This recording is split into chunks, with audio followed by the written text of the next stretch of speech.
sa Europa.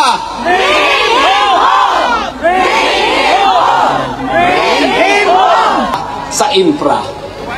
Pero noong mga panahon na yon, ang sabi ng aking mga kaklase sa Kongreso, ang kupit nila 5% sa building, 10% sa kalye. Salamat po. Kaya, para lumaki ang kupit, dinadamihan nila ang proyekto. Bulok na sistema, pero at least may makikita kang proyekto. Dahil kung walang proyekto, walang kupit. Ngayon, anong nangyari sa ilalim ng mga bangag? Abay, ang kalye ngayon, 45%. Ang building, 55%. Ano nang natira para sa proyekto? 0%. Nagtataka pa ba kayo na ang mga tulay gumuguho? Nagtataka pa ba kayo hindi ramdam ng taong serbisyo dahil walang ang serbisyong binibigay? Lahat corruption.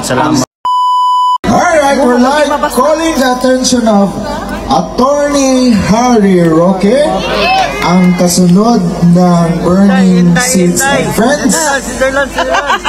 Attorney Harry Roque, ladies and Kagawin ni gentlemen. Siron, oh. Baby boys ka. Salamat. Nasi King. Bapa kayo pupuntan pa. Next week biyahe si Pastor. Magandang hapon mga kababayan! Handa na ba kayo? Dahil ngayong araw, dito sa Dahaig, magsisimula na ang bukang liwayway. Ang lumabas na resulta sa huling halalan, simula na ang pagkatapos ng mga bangag. Kare.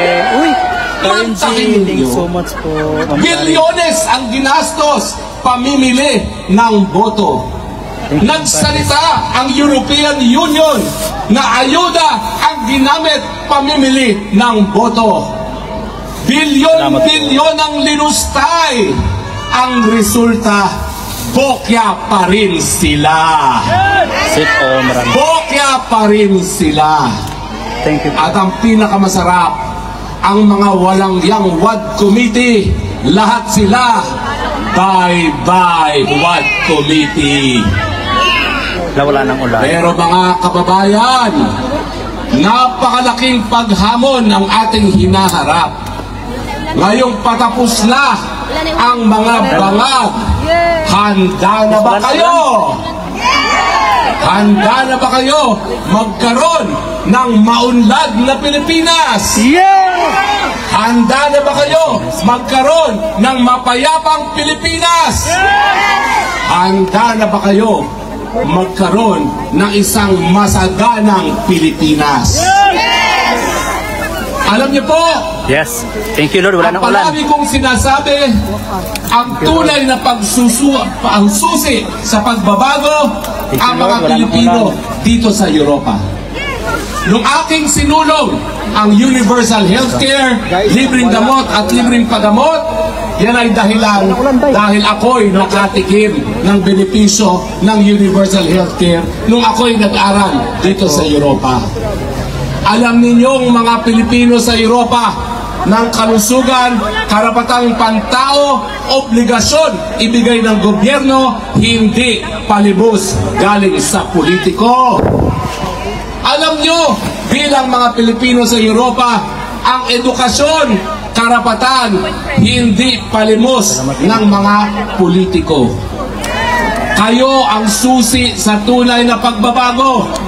Kinakailangan sabihan nyo ang inyong mga kamag-anak, ang inyong mga mahal sa buhay na sa Europa ang gobyerno nagbibigay serbisyo sa mga taong bayan, hindi ginagawang negosyo.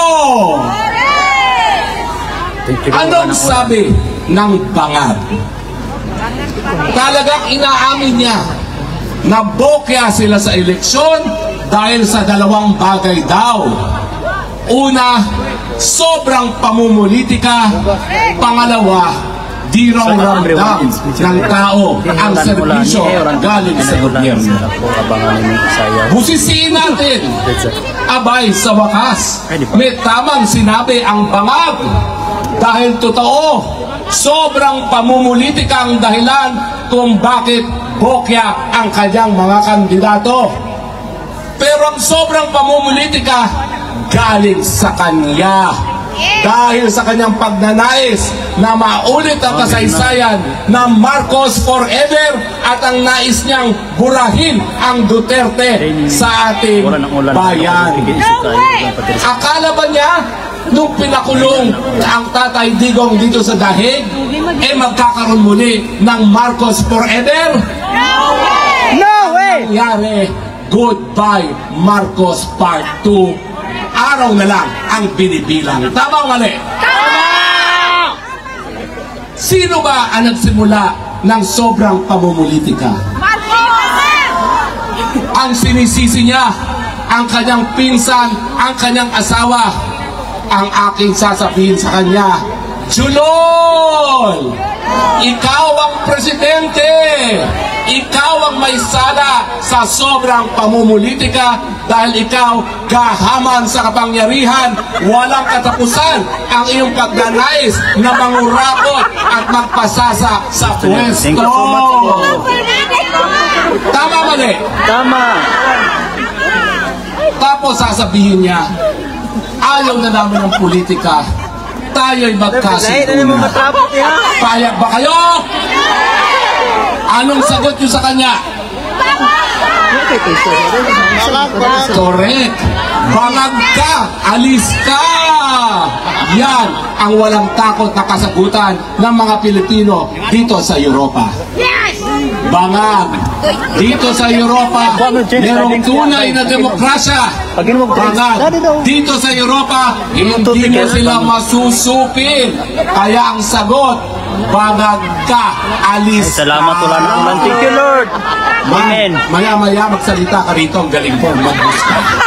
Mas magaling ka mambuska kaysa sa akin. Bibigay ko sa iyo, Mike. Yes, ma'am. Punta ka. Tibo ka. Go! Tapos ang sabi niya, hindi raw nararamdaman ang serbisyo ng gobyerno. Diyan siya nagkamali. Kasi ang akala niya, merong serbisyo. Ang katotohanan, walang nararamdamang serbisyo kasi walang serbisyo binibigay. Praise God. Magpakin nyo, pinagyabang 5,500 flood projects. Anong nangyari nung naging tag-ulan? Naging lawa ang buong Pilipinas. Wala, nakamay. Yan ba ang hindi naramdaman ang serbisyo or wala talagang Wala na yung ulan, mami. Meron ba wala? Yan ang katotohanan. Walang serbisyo. Pwede ba lahat kayo umuwi?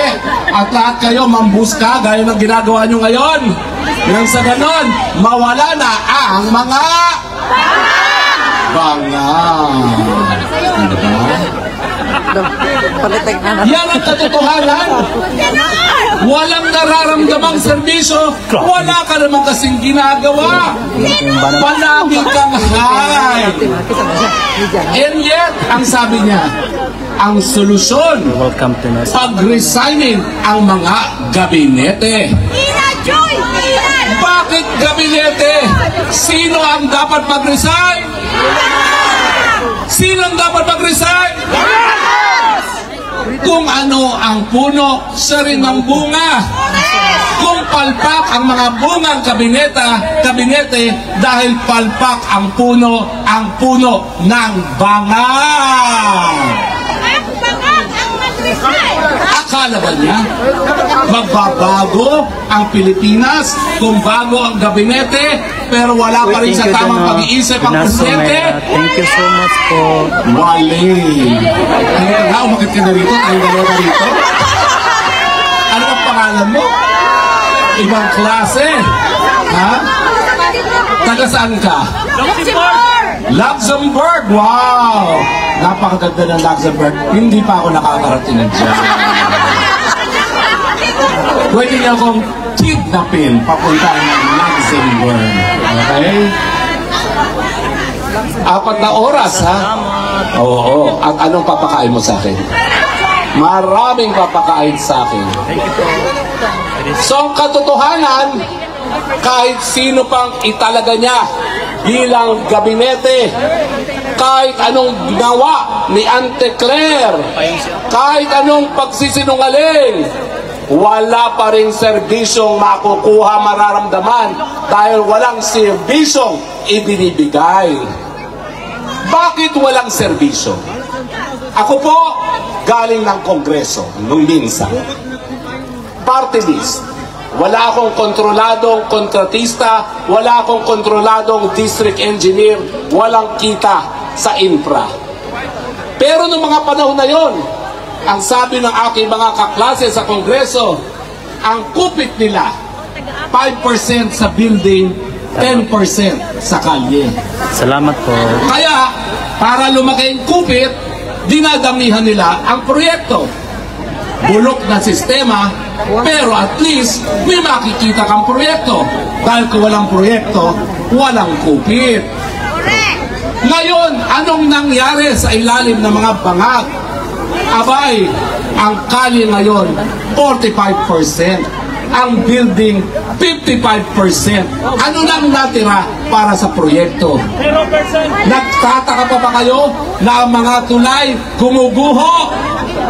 Nagtataka pa ba kayo hindi ramdam ng taong serbisyo?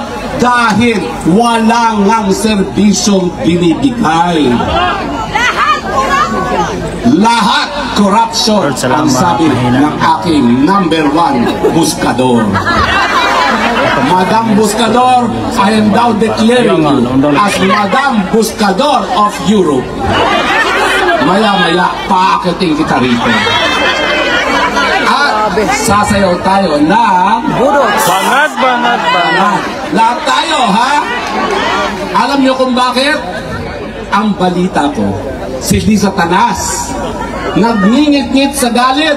Every time isasayaw natin yan, lalo na yung butod. Akala naman niya, palibasa, sinampahan ako ng non-bailable na kaso na walang katuturan. Akala niya, titigil na tayo sa bangat. Nagkamali siya dahil talagang papatuloy natin yan hanggang mamatay sila sa inis. Kung hindi sa overdose, sa inis. Correct? Hanggang natanong ko. Kaya ang Pilipinas, Sayawan na. sinuka sila nung huling halalan. Totoo po, 5 lang ang pumasok sa ating inendorso. Pero napansin nyo ba, yung mga kandidato natin, hindi natin makakakilala. And yet, ang mga boto nila, halos kapantay ng boto ng mga bigating mga pangalan. Yan ang pruweba na ang taong bayan nagdesisyon, ang mga taong inendoso lamang ni Tatay Digong ang karapat-dapat. At maraming salamat, Pilipinas at lahat ng mga Pilipino sa buong daigdig. Kaya ngayon, tayo nagtitipon-tipon at nagdiriwang dahil simula na ang kanilang katapusan. Bye-bye soon, mga banga. Thank you Katsuma. Salamat. Salamat Katsuma. So ang tanong ko sa inyo, sino pa rin ang pinakamagaling na presidente ng Pilipinas sa kasaysayan? Katsuma, salamat. Thank you po. Thank you po.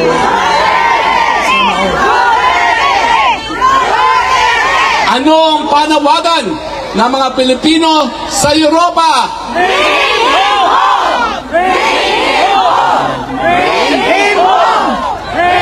Alam nyo, mga kababayan sa Europa, importante rin ang inyong papel sa pag-uuwi kay Tatay Digong. Bakit? Thank you po.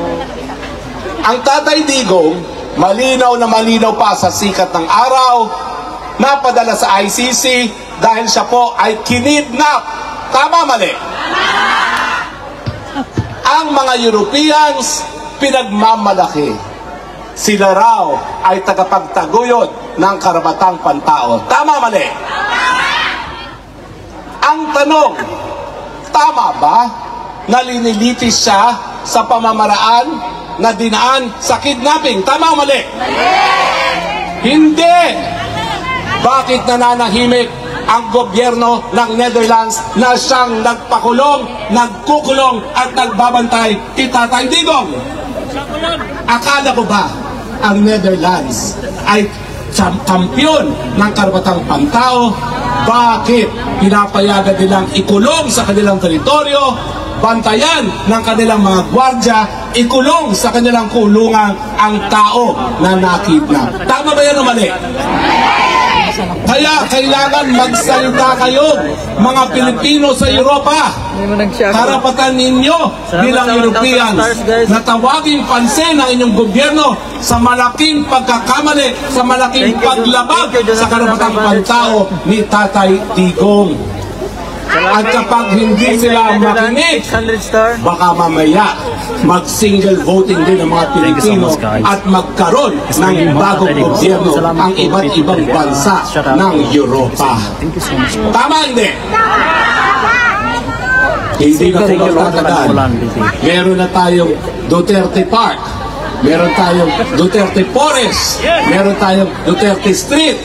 Maya-maya, magkakaroon na tayo ng Kingdom of Duterte. Diba? At ang European Union, magkakaroon na ng bagong pangalan, Duterte Union. Bakit? Kapag ba tumigil sa trabaho ang mga Pilipino sa Europa, mabubuhay ba sila? Sino mag-aalaga sa kanilang mga matatanda? Sino mag-aalaga sa kanilang mga pamamahay? Sino mag-aalaga sa kanilang mga anak? Sino magtuturo sa kanilang mga anak? Sino magdi-deliver at nagpapatakbo ng kanilang mga truck? Wala. Huwag nilang subukan ng mga Pilipino.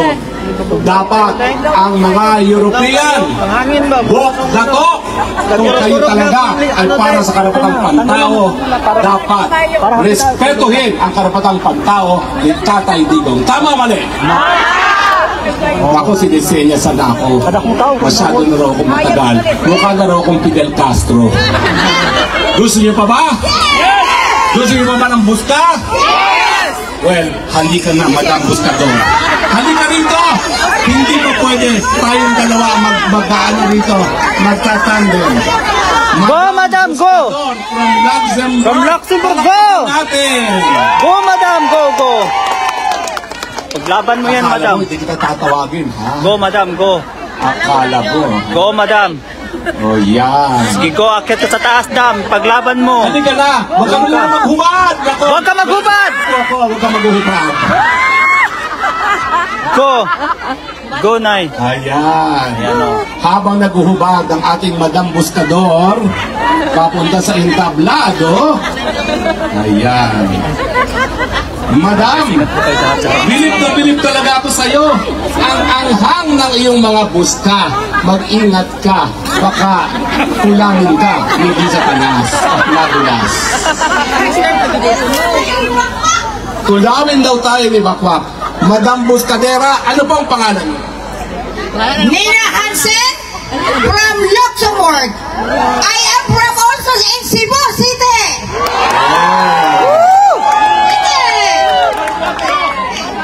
Ma'am, ikaw ba'y naging beauty contestant?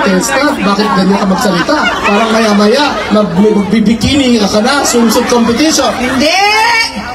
Naglaban ko lang si Tatay Digong. Anong mensahe nyo sa mga bangat? Bumaba ka na dyan. Resign. Resign. BBM, resign. Kayo, ayon ba kayo? Bring him home. Ang Tatay Digong, iuli na sa Pilipinas. Bisaya ako dong. Okay lang yan. Basta naintindihan ko sinasabi mo. Sa anong sigaw natin? Sinong dapat mag-resign? BBM, si Bangag. Gawin mo naman chat, nakakainis ka naman, hindi sila makachat. BBM resign. BBM every sign, baby, every sign, baby, every sign, baby, every sign. Now na! Meron ka bang special message kay Liza Tanas? Oh, I like that. Anong oras na? Anong oras na? Meron pa tayong buong araw at gabi. Ako wala akong katubang. Katubang, ano ba? Wala rin dito yung message ko. Nindot tayong tagaon. Na, mula ka ora ba na? Buto. Saan mo kay Liza Tanas? Ay, Madam Lisa. Ay, nako. Ikaw man ang Bisaya ko dong. Hindi man mag-Tagalog, wala naman akong Tagalog. Bisaya lang ha. Oh, sige.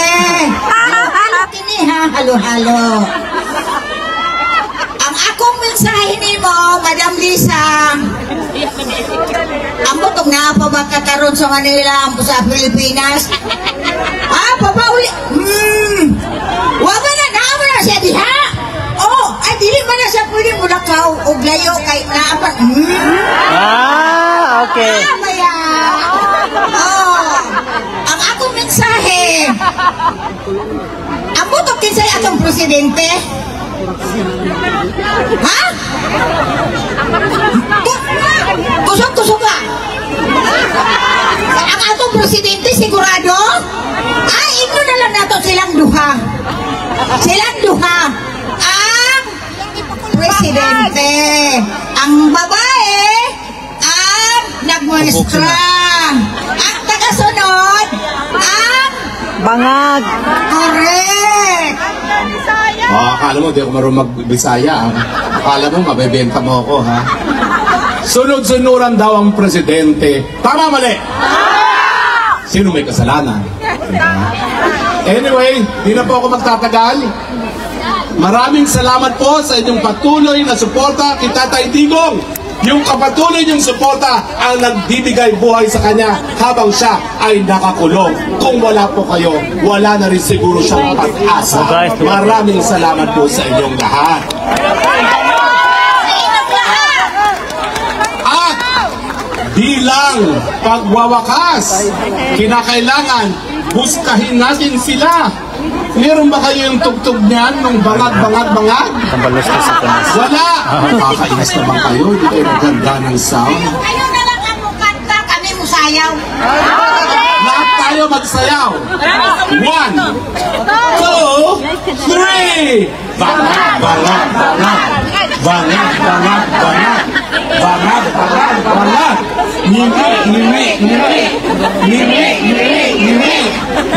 Ngimi!